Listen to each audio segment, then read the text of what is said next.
This is part 2 of a watercolor demo of water lilies with Lorraine Watry. In the first video, I put in the background kind of creamy color with some texture, and now I have started to put in some of the kind of purpley water lily pads that are in the background. However, they're more muted and softer edged than what the foreground water lily pads will be. So I'm sort of getting in that first base coat of color, and then I may come back on a few of those and put a little bit of shadowing or texture on that area. I've also put some of the kind of peachy orange color that is in the background, and it was just part of the reflection.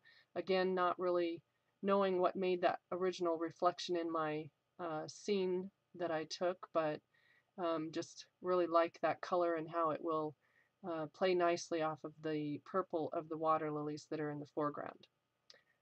So I'm just sort of moving around in that background area. Right there is a little bit of a green water lily pad, and I also have some of the darker sections of the water.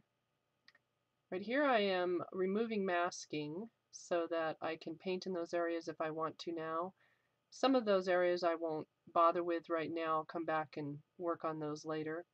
And that little brush that I have right there was a brush that's got a harder bristle to it, and I was softening edges or taking paint off it of a section where the paint had gone a little over.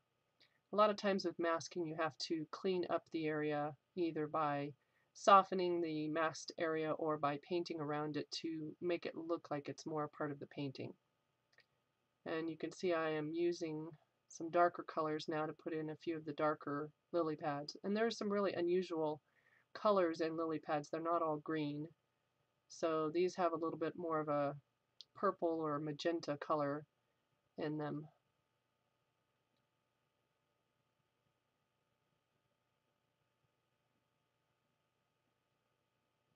Here's a little bit more of a close-up of the area, and I started to put in a little bit of the blues that were also in this photo that are reflections from the sky. They're in water pictures where there are reflections. You can have reflections from all over. It can be from the sky, where you have the blue of the sky or clouds, or it can also be from the foliage or other things that are around that water. So I'm starting to fill in some of those areas. And I'm also looking for changes of color and value in each of those areas. So as you can see on one of the upper sections that I did, it goes from blue then into sort of a warm green, then a darker green, and then the kind of warm green again, or yellowy green. So I'm looking for things that will make each of those sections interesting. Sometimes it's just a flat area of color, and sometimes it's really got a lot going on. As long as you keep that forward line that you're painting wet, if you come back next to it with some more color, then you can add color to that area without it having a hard edge or looking wrong. So that's what I'm looking for as I'm moving along those sections. I'm making sure that the last part that I painted has still got some wetness to it. Thank you for following along, and I hope you look for part 3 coming soon.